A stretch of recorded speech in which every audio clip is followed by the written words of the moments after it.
화성시 봉담읍에는 오래된 폐광산이 있습니다. 삼보 폐광산인데요.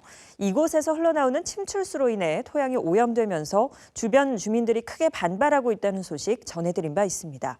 후속 취재 결과 관계 당국은 오염 사실을 알고도 침출수 정화 시설을 10년 후에나 설치했던 것으로 드러났습니다. 오염된 땅의 규모도 이미 알려진 것보다 훨씬 더 큰 것으로 파악돼 주민들의 우려가 커지고 있습니다. 오늘은 이 소식을 집중 보도합니다. 먼저 임세혁 기자의 보도입니다. 논란이 일고 있는 삼보 폐광산 일대 중금속 오염 사태.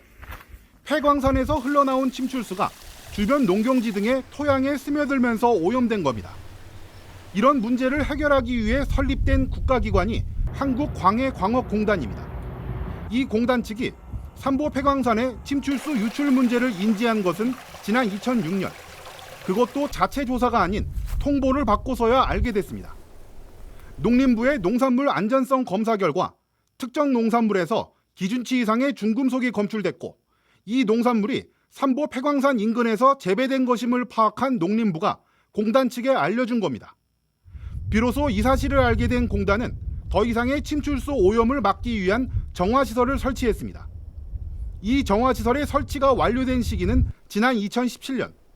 강산이 변한다는 10년이 더 넘게 걸린 겁니다. 폐광산에서 흘러나오는 침출수가 하루 220톤이라는 점을 감안하면 그동안 얼마나 많은 양이 토양으로 스며들어갔을지 가늠조차 어려운 상황입니다. 왜 이렇게 오래 걸린 걸까요? 공단 측은 정화시설을 짓기까지 여러 행정 절차가 있는 데다 전국을 관할하는 입장에서 특정 지역 문제에만 매달릴 수는 없기 때문에 업무의 연속성이 끊어지는 면이 있었다고 해명합니다.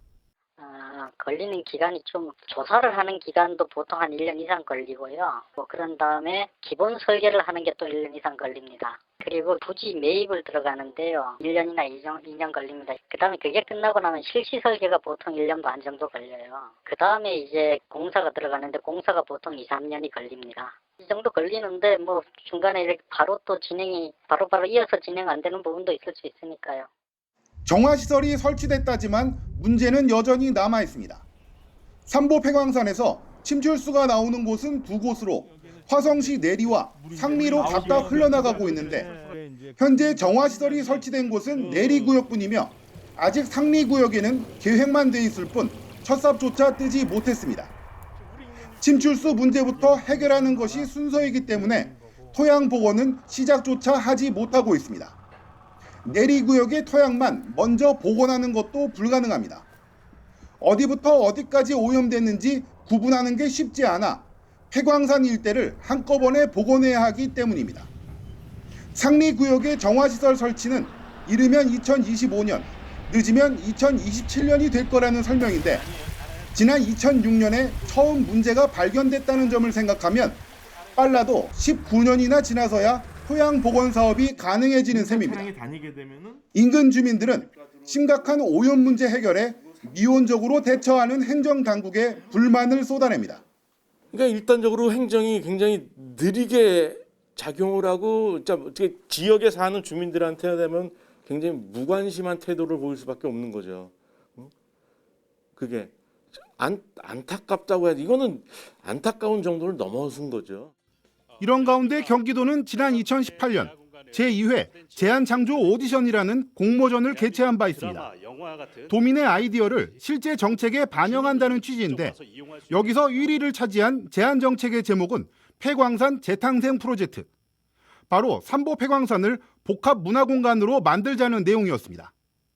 하지만 그로부터 4년 뒤인 현재까지 달라진 점은 없습니다. 우승상금 1,000만 원까지 수여된 최우수 제안정책이었음에도 시행되지 않고 흐지부지 돼버린 겁니다. 이에 대해 경기도는 예산 문제 때문이라면서도 입상한 모든 제안정책이 실제로 이뤄지는 것은 아니다라는 시큰둥한 반응을 보였습니다. 그게 다 정책에 반영되려면 그러니까 정말로 실현 가능성이 있는 정책을 선정을 해서 뽑고 나서 그걸 반영을 했어야 되는데 좀 숙성된 제안이 아니었던 것도 많이 있었던 것 같더라고요, 지금. 이에 대해 폐광산 주변 주민들의 불만은 폭발하기 일보 직전입니다. 2018년도 경기도 대상을 받았다고 이야기를 들었을 때 저희 주민들은 너무나 좋아했습니다. 현재는 아무것도 4년이 지난 아무것도 변한 게 없습니다. 그래서 주민들은 어떻게 보면 희망을 가졌는데 지금 현재는 실망만 안고 있습니다.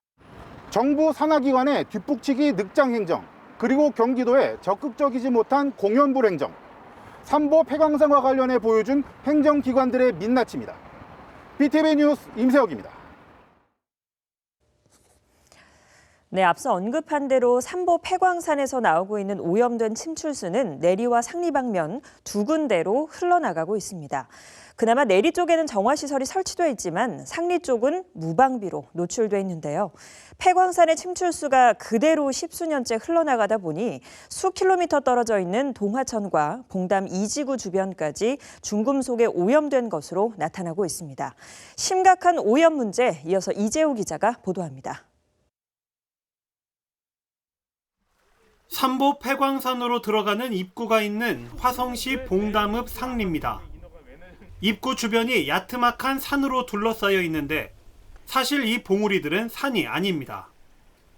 1950년대부터 이뤄진 중금속 채굴 과정에서 나온 광석 찌꺼기들이 쌓여 산처럼 보이는 겁니다. 침출수는 빗물이 이 광석 찌꺼기 더미를 통과하면서 발생합니다.